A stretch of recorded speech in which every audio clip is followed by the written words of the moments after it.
주신 말씀을 교독하시면서 살아계신 하나님의 음성을 듣겠습니다. 육신의 생각은 사망이요 영의 생각은 생명과 평안이니라. 육신의 생각은 하나님과 원수가 되나니 이는 하나님의 법에 굴복하지 아니할 뿐 아니라 할 수도 없음이라. 육신에 있는 자들은 하나님을 기쁘시게 할 수 없느니라. 만일 너희 속에 하나님의 영이 거하시면 너희가 육신에 있지 아니하고 영에 있나니 누구든지 그리스도의 영이 없으면 그리스도의 사람이 아니라. 또 그리스도께서 너희 안에 계시면 몸은 죄로 말미암아 죽은 것이나 영은 의로 말미암아 살아 있는 것이니라. 예수를 죽은 자 가운데서 살리신 이의 영이 너희 안에 거하시면 그리스도 예수를 죽은 자 가운데서 살리신 이가 너희 안에 거하시는 그의 영으로 말미암아 너희 죽을 몸도 살리시리라. 아멘. 아멘. 여러분, 우리 인생의 결과는 무엇에 의해 결정된다고 생각하십니까? 많은 젊은이들과 사람들이 생각하는 것처럼 돈입니까? 돈에 의해서? 혹은 환경입니까? 제2차 세계대전 당시 악명 높은 아우슈비츠 수용소의 가스실 앞에 두 부류의 사람들이 서 있었어요. 한 부류는요, 죽음의 위협 앞에서 공포와 절망에 쩔어서 막 비명을 질러댔습니다. 인간으로서의 존엄성을 포기한 채 죽음의 공포에 압도된 것입니다. 그들의 머릿속에는 오직 딱 한 가지가 있어요. 나는 살아남아야 한다. 나만 살아남아야 한다. 이런 생각이었죠. 그런데 그 지옥 같은 곳에 전혀 다른 모습을 보여주는 또 한 부류의 사람들이 있었어요. 이들은 낮은 목소리로 찬양을 흥얼거렸습니다. 그리고 바들바들 떨고 있는 옆 사람의 손을 꼭 붙들어 주었어요. 그리고 자기에게 남아있는 그 빵 조각을요, 배고파하는 그 어린아이들에게 나눠줬습니다. 죽음의 문턱에서도 그들의 눈빛은 말로 다 할 수 없는 평안과 생명력이 흘러 넘쳤던 거죠. 여러분, 똑같은 수용소입니다. 똑같이 굶주렸습니다. 똑같이 죽음의 위협 가운데 있습니다. 그런데 어떻게 다를 수 있을까요? 그들의 운명을 가른 것은요, 환경이 아니었어요. 나치의 총칼이 아니었습니다. 그들의 생각을 지배하고 있는 내면의 주인이 달랐기 때문입니다. 어떤 사람은 인간적인 두려움에 사로잡혔어요. 또 어떤 사람은 그 죽음의 자리에서 자신을 붙들고 계시는 하나님을 바라보고 있었어요.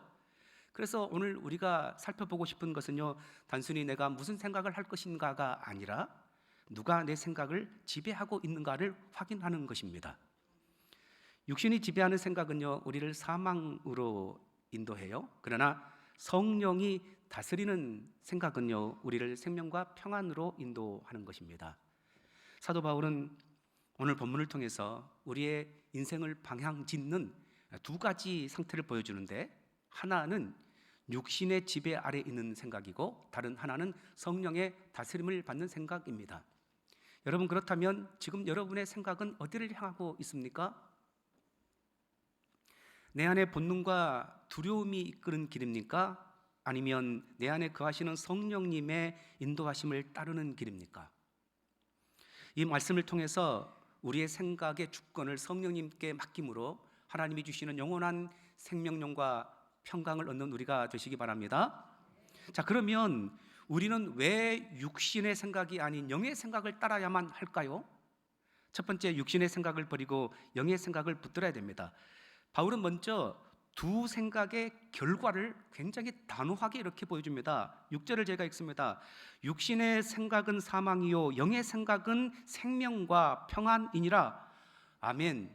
여러분, 이보다 더 분명할 수 없어요. 육신의 생각은 뭐라고요? 사망입니다. 영의 생각은요, 생명과 평안입니다. 그래서 우리가 뭘 선택해야 됩니까? 영의 생각을 따라야 한다는 거예요. 그러니까 이것은 단순히 어떤 생각을 하느냐의 문제가 아니라 누가 그 생각을 지배하느냐의 문제인데, 같은 생각처럼 보여도요, 육신이 붙들고 있는 생각은 사망으로 가고 영이 꽉 붙들어서 인도하는 생각은요, 우리를 생명과 평안으로 인도한다는 차이가 있어요. 자, 그렇다면 육신의 생각이란 걸 뭘까요? 육신의 생각, 몸만 생각한다는 걸까요? 본능적으로 생각한다는 걸까요? 우리가 보통 생각하는 나쁜 생각을 한다는 걸까요? 그런 의미가 아닙니다. 육신의 생각이라는 것은 하나님 없이도 내가 얼마든지 내 인생 책임질 수 있다는 마음입니다. 하나님을 배제한 채 내가 내 인생의 주인 되어 살겠다라는 그 태도, 이것이 바로 육신의 생각입니다. 그리고 이 생각의 끝은 반드시 죽음입니다. 왜냐고요? 7절 상반절은 이렇게 말합니다. 육신의 생각은 하나님과 원수가 되나니. 여러분, 하나님과 원수가 된다니요. 그 천지 만물의 주관자 온 우주의 왕이신 하나님과 원수되면요 얼마나 끔찍한 삶을 사는지 몰라요. 하나님이 기뻐하시는 삶을 살 수도 없고요, 하나님 앞에 나갈 수도 없는 불행한 삶을 살게 될 수밖에 없잖아요. 우리는 자유를 만끽하고 싶어서 하나님을 떠났지만 결국은 그것은 또 다른 속박이고 멸망의 길입니다. 이것이 바로 육신의 본질인데요, 성경에서 이 육신의 생각에 사로잡혔던 대표적인 사람을 들라면 가인을 들 수 있어요. 하나님 앞에 제사를 드렸잖아요. 그런데 동생 아벨의 제사는 받으시고 자신의 제사는 하나님께서 거부한 겁니다. 얼마나 화가 났는지 몰라요. 하나님 앞에 여쭈어야 했어요. 하나님, 왜 저의 제사는 받지 않는 겁니까? 그러나 가인은 여쭙지 않았어요.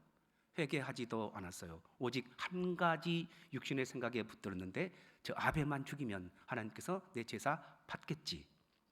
육신의 생각이 그를 지배하기 시작한 겁니다. 하나님은 이런 가인을 그냥 내버려 두셨을까요? 아닙니다.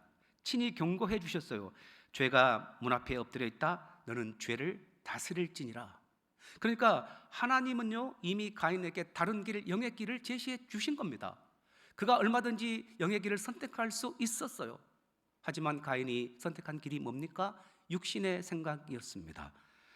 그리고 마침내 그는 자신의 연민과 증오의 생각에 꽉 차서 결국 동생을 죽이고 영원한 사망의 길로 들어간 것이죠. 여러분, 이게 바로 육신의 생각의 무서운 점입니다. 자신은 얼마든지 자신을 좀 변명하고 자신을 살리고 싶었지만 결과는 끔찍하게 자신을 죽이는 길이죠. 왜냐하면 그 생각의 중심에 하나님이 없고 자기만 주인 되어 결정하기 때문입니다. 여러분 혹시 이 육신의 생각에 사로잡혀 있지 않습니까? 그렇다면 해결 방법을 오늘 제시하기를 원합니다. 자, 영의 생각이 있어요. 영의 생각이란요, 단순히 보통 우리가 생각하는 것처럼 착한 생각 혹은 긍정적인 생각, 이것을 의미하는 것은 또 아니겠죠. 성령께서 내 마음의 주인 되어 하나님을 신뢰하도록 이끄시는 상태, 이것이 바로 영의 생각이죠. 그 결과 성령의 통치를 받기 때문에 생명과 평안으로 귀결된다라는 것이 오늘 본문의 의미입니다. 여러분, 이것은요 환경이 좋아서 일시적으로 내 마음에 평안이 찾아온 것이 아니에요. 근본적으로 하나님과 화해되어 하나님이 주시는 영적 안식을 누리는 상태가 바로 영의 생각의 상태입니다. 여러분, 요셉을 한번 생각해 볼까요? 형들에게 팔려 애굽의 종으로 이제 전락하게 됐잖아요. 그래서 얼마나 비참했을까요? 낙심이 되었을까요? 보통 사람이라면요 감수성 강한 16, 17세에 형제들에게 팔려 노예가 됐다, 이것은 참을 수 없는 치욕이죠. 비참하게 울부짖다 죽어야 할 운명입니다. 그러나 성경은 뭐라고 우리에게 알려줍니까? 창세기 39장 보면 하나님께서 그와 함께 하심으로 요셉이 형통하게 되었다라고 말씀하고 있어요. 요셉의 위대함은요 환경이 아니었어요. 환경은 비참했잖아요. 그러나 그럼에도 불구하고 하나님을 바라보도록 이끄시는 하나님의 통치 아래에 있었다는 거죠. 자, 만약에 요셉이 육신의 생각에 붙들렸다면 어떻게 했을까요? 계속해서 평생토록 원수 갚으려고 복수의 칼을 갈았겠죠. 그가 나중에 애굽의 총리가 되었다 할지라도 형들 몇 번이나 죽였을 겁니다. 하지만 요셉은 영의 생각을 붙들었어요. 하나님이 함께 하심을 신뢰했죠. 그래서 훗날 형들을 만났을 때 뭐라고 이야기했죠?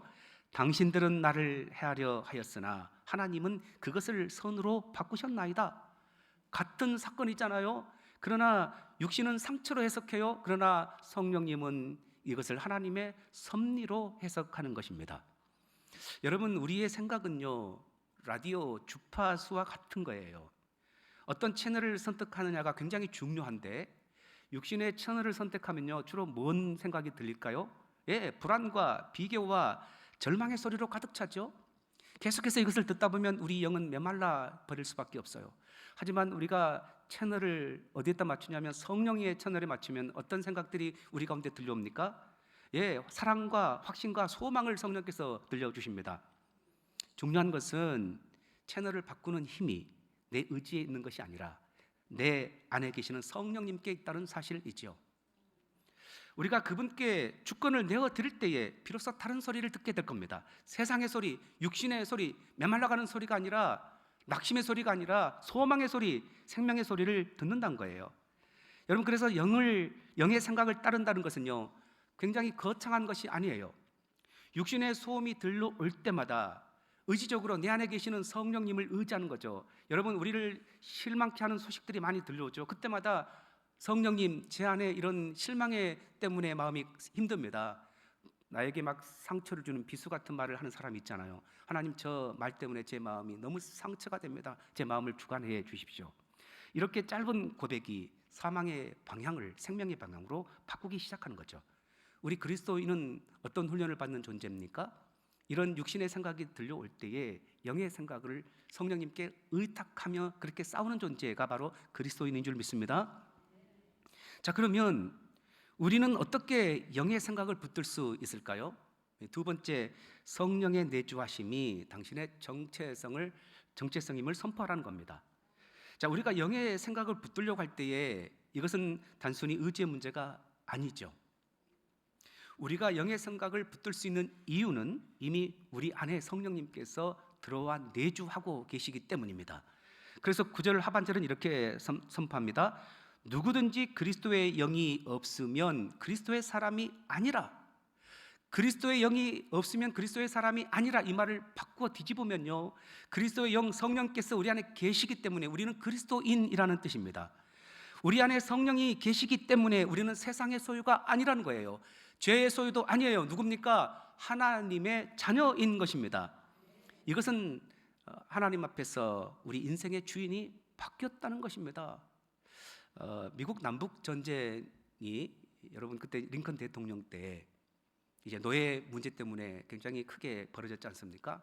결국은 북이 이겼어요. 링컨 대통령이 승리했죠. 그리고 나서 이제 노예제를 폐지하고 모든 노예를 법적으로 해방시켜 줬어요. 그런데 수십 년간 노예로 살아왔던 사람, 노예로 태어나서 노예로 자란 사람들, 이 사람들이 해방의 소식을 들었지만 여전히 옛 주인을 보면 벌벌 떠는 겁니다. 채찍 소리만 들려도 몸이 움츠려졌어요.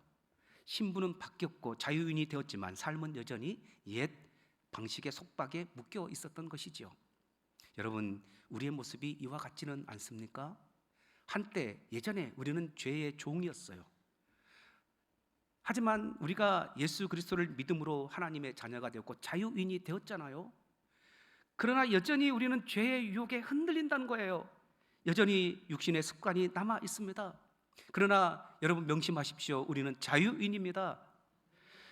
우리는 육신의 명령을 따라야 할 존재가 아니에요. 전에는 죄의 종 노릇하던 때가 있었어요. 분명히 죄가 시키는 대로, 유혹하는 대로 질질 끌려다니며 어쩔 수 없이 그렇게 살아야 했던 때가 있어요. 하지만 이제 주인이 바뀌었어요. 그래서 얼마든지 우리는 육신의 명령을 따르는 존재가 아니라 거절할 수 있는 존재가 된 것입니다. 죄는 끊임없이 우리를 유혹할 수 있어요. 그러나 우리를 지배할 권세는 없는 거예요. 우리의 주권자가 바뀌었기 때문에 그렇습니다. 우리 안에 크신 분 성령님이 함께 하시기 때문이죠. 여러분, 이 사실을 계속 우리가 선포해야 돼요. 내 자신이 듣도록, 내 육신이 듣도록. 그래서 선포할 때 한번 이렇게 따라해 보시기 바랍니다. 나는 더 이상 죄의 노예가 아니다. 나는 하나님의 자녀다. 내 안에 성령님께서 계신다. 믿습니까? 아멘, 아멘. 앞으로 그렇게 될 거란 것이 아니에요. 이미 이것이 이루어진 선언인 줄 믿습니다. 그래서 계속해서 유혹이 올 때마다, 힘들 때마다 이 사실을 선포하세요. 나는 죄의 노예가 아니고 하나님의 자녀이고 내 안에 성령님께서 나를 주관하신다. 선포할 때마다 우리 가운데 승리할 줄 믿습니다. 9절 중반절은 또 이렇게 말씀합니다. 너희가 육신에 있지 아니하고 영에 있나니. 예, 이것은 우리가 육신에 있지 아니다는 것은요, 우리의 영의 주소가 바뀌었다는 거예요. 여러분, 주소지가 바뀌면 어떻게 됩니까? 이민을 가거나 이 지역에서 다른 타도시로 우리가 이제 가게 되면요, 그 동네의 규칙이나 문화를 따르게 됩니다. 전에는 우리가 육신에 속해 있었기 때문에 죄가 시키는 대로 했어야 됐어요. 하지만 이제는 바뀌었어요. 하나님 나라로 호적을 옮긴 겁니다. 그래서 우리는 성령의 인도를 받아야 할 줄 믿습니다. 여러분, 그런데 바울은 현실도 외면하지는 않아요. 10절 하반절에 보면 몸은 죄로 말미암아 죽은 것이나, 몸은 죄로 말미암아 죽은 것이나 영은 의로 말미암아 살아있는 것이라고 말씀하고 있지요. 맞습니다. 우리 몸은 여전히 약해져 가고 있어요. 그래서 늙어가고 병들어가고 마침내 죽음을 향해 나가고 있죠. 그래서 우리가 이 몸 때문에 자주 흔들려요. 질병이 오거나 두려움이 엄습할 때도 있어요. 그러나 여러분, 오늘 본문에서 뭐라고 말합니까? 겉사람은 죽어가지만 그 안에 성령으로 말미암아 우리의 영은 이미 살아있는 존재다. 영은 의로 말미암아 살아있는 것이다고 분명히 말씀하고 있어요. 우리 전 존재가 여러분 몸에 있다고 생각하십니까? 몸 병약한 것이 우리의 몸의 실체라고 생각합니까? 아니에요. 영이 더 훨씬 중요한 실체인 줄 믿습니다. 영은 의로 말미암아 살아있는 것이죠. 2세기 서머나의 주교 폴리캅이 화영대 위에 섰을 때 그 지역 총독이 그렇게 말했습니다. 예수를 부인하면 살려주겠다. 그때 폴리캅이 한 유명한 말이 있죠. 86년 동안 그분은 나를 한 번도 저버리지 않으셨는데 내가 어찌 나의 왕을 모독하겠소.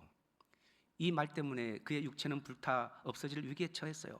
하지만 그의 영은 그 어느 때보다 찬란하게 살아있었어요. 왜냐하면 그가 성령의 생각을 붙들고 있었기 때문입니다. 여러분, 우리는 약하여 죽어가는 몸만 가진 존재가 아니에요. 뭡니까? 살아있는 생명을 품고 있는 존재인 줄 믿습니다. 여러분의 진짜 생명은 지금도 여러분의 삶 안에서 내주하고 우리를 붙들고 계시는 성령이라는 사실을 잊지 않기를 바랍니다. 그러므로 연약할 때에 또 어려움이 엄습할 때 두려워하거나 낙심하지 마세요.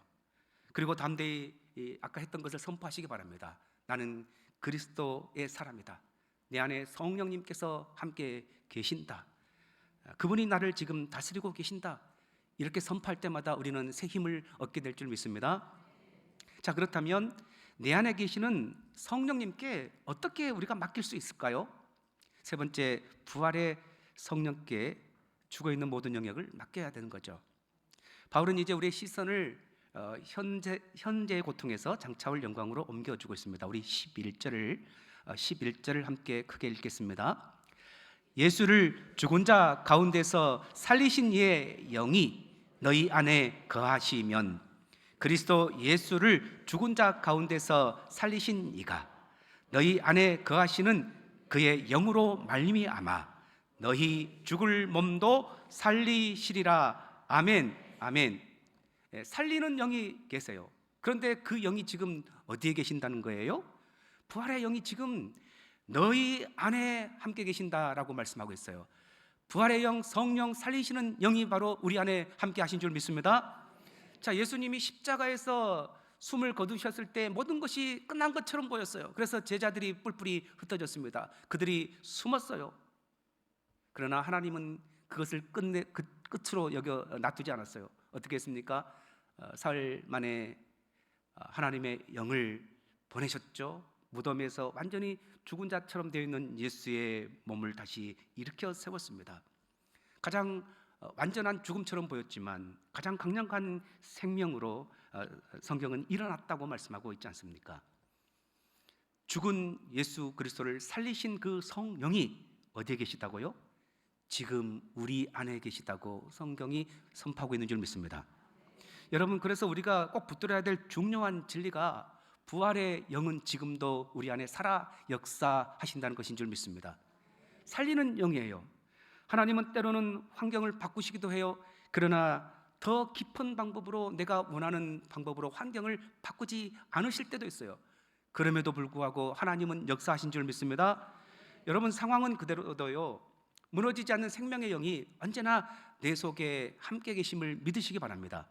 자, 그래서 사도 바울이 말하는 것은요, 이 부활의 능력을 단순히 먼 미래에 우리가 다 죽고 사라졌을 때에, 그때의 마지막 때에 우리를 살리는 부활의 능력이라고 말하지 않아요. 오히려 지금 우리 안에 그 영이 계시기 때문에 오늘도 우리의 삶에서 부활의 역사는 얼마든지 일어난다는 것을 우리에게 강조하고 있는 것입니다. 여러분 생각해 보세요. 예수 그리스도를 살리신 그 능력의 영이 지금 우리 안에 함께 계신다면 우리의 삶에서 막혀 있는 것, 풀지 못할 것이 무엇이 있겠습니까? 그 방식은 물론 우리가 원하고 기대하는 방식이 아닐 수 있어요. 하나님의 훨씬 더 오묘하고 신비한 방법으로 역사하실 겁니다. 그럼에도 불구하고 하나님은 살아 움직이는 줄 믿습니다. 5만 번의 기도 응답을 받은 것으로 유명한 조지 밀러, 여러분 아시죠? 그는 고아원을 운영하면서 수도 없이 사방이 막히는 상황을 만났어요. 당장 내일 아이들에게 먹일 빵이 없어서 또 이렇게 힘들었던 적도 있죠. 그런데 그는 낙심하지 않았어요. 왜일까요? 자기 안에 살아계신 성령님을 신뢰했기 때문입니다. 어려움이 올 때마다, 사방이 막혀 있을 때마다 그는 무릎을 꿇었어요. 그리고 기도했습니다. 무엇을 위해서 기도했을까요? 이 문제 해결해 주십시오 라고 기도하기보다도 살아계신 하나님이 지금도 살아 역사하심을 믿습니다. 하나님의 살아계심을 인정하는 기도를 드린 겁니다. 그러자 하나님은 그 죽어있던 환경 속에서도 길을 여셨습니다. 5만 번 이상의 기도 응답을 받게 된 거죠. 자신이 원하는 방법으로? 아니에요. 하나님이 원하는 방법으로. 자신이 원하는 때예요? 아닐 수 있어요. 하나님이 원하는 때에 전혀 생각하지 못했던 방법으로 하나님이 역사하시는 것입니다. 여러분 지금 여러분의 삶에 죽어있는 영역이 혹시 있습니까? 오래전에 포기해버린 꿈이 있습니까? 돌아오지 않을 것 같은 깨어진 관계가 있습니까? 메말라버린 열정이 있습니까? 아니면 아무리 기도해도 변하지 않는 그 상황, 이것이 죽어있는 영역입니까? 그 영역을 내 힘으로 이렇게 다루려고 하지 마세요. 모든 죽음과 어두움을 살려내신 우리 안에 계시는 그 부활의 성령님께 맡기시기 바랍니다. 그렇게 할 때의 부활의 영은요, 우리의 절망을 소망으로 바꿀 줄 믿습니다.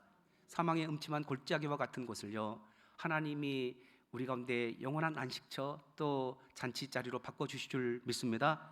그래서 지금 하나님 앞에 부탁하지 못할 영역이 어디 있습니까? 전능하신 하나님 앞에 모든 것을 맡길 수 있죠.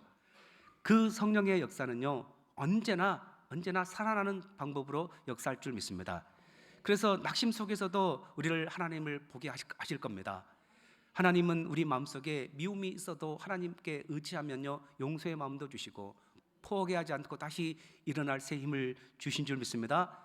그래서 장애로 인해서, 사고로 인해서, 질병으로 인해서, 또 노후 문제로 인해서 고통받고 계시는 여러분, 낙심하지 마십시오. 이미 우리 안에 성령님이 들어와 내주하고 계세요. 우리가 주님께 맡길 때마다 성령님은 우리 안에 귀를 기울이고 우리를 도와주시기 위하여 준비하고 계신 줄 믿습니다. 그래서 우리가 이렇게 결단하십시다. 주여, 이 죽어있는 영역을 제가 붙들지 않고 예수님을 부활하신 그 성령님을 의지하여 제가 성령님께 맡깁니다. 이렇게 맡기기 시작할 때에 우리의 마음에 평강이 넘치게 될 줄 믿습니다. 이제 말씀을 정리합니다. 오늘 우리는 한 가지 분명한 사실을 보았어요. 인생은 단순히 무슨 생각을 하느냐로 결정되지 않고 누가 그 생각을 지배하고 있느냐에 따라 생사가 갈린다고 말씀드렸어요. 그런데 이미 우리 안에는 성령님이 들어오셔서 주인 되어 계세요. 우리가 주파수를 맞출 때에 육신의 주파수를 맞추지 않을 수 있는 힘이 우리 가운데 있다는 거예요. 얼마든지 성령님께 맡길 수 있는 힘이 우리 가운데 주어졌습니다. 여러분, 우리 안에 내주하시는 성령님을 의지하는 우리가 되시기 바랍니다. 성령님, 제 생각을 다스려 주십시오라고 순간순간마다 고백하면 성령님은 곧바로 우리를 생명과 평안으로 인도하실 줄 믿습니다. 여러분 안에 예수를 살리신 그 부활의 능력의 영이 계심을 믿고 어려움의 때에, 절망의 때에, 힘들 순간에 주님을 의지함으로 승리하는 우리 모두가 되시기를 바랍니다. 기도하겠습니다. 살아계신 아버지 하나님, 우리 안에 계시는 부활의 영 성령님으로 인하여 우리는 이제 죄에 종되지 않고 얼마든지 죄를 거부하고 바뀐 하나님의 나라의 자녀답게 성령에 순종하며 살 수 있는 길이 열렸음을 믿습니다. 그 성령님은 다름이 아니라 예수 그리스도를 무덤에서 살리신 부활의 능력의 영이신 줄 믿습니다. 우리의 삶에 절망이 오고 고난이 오고 시련이 올 때에 내 문제를 내가 해결하지 않고 성령님께 맡기는 순간 우리 가운데 영원한 평강과 생명으로 우리를 이끌어 주신 줄 믿고 감사합니다. 이제 다시 한번 성령의 생각으로 사로잡힌 자 되게 하여 주시고 주의 인도 안에서 영원한 평강과 승리를 얻는 우리 모두 되게 하여 주시옵소서. 예수님 이름으로 기도하옵나이다. 아멘.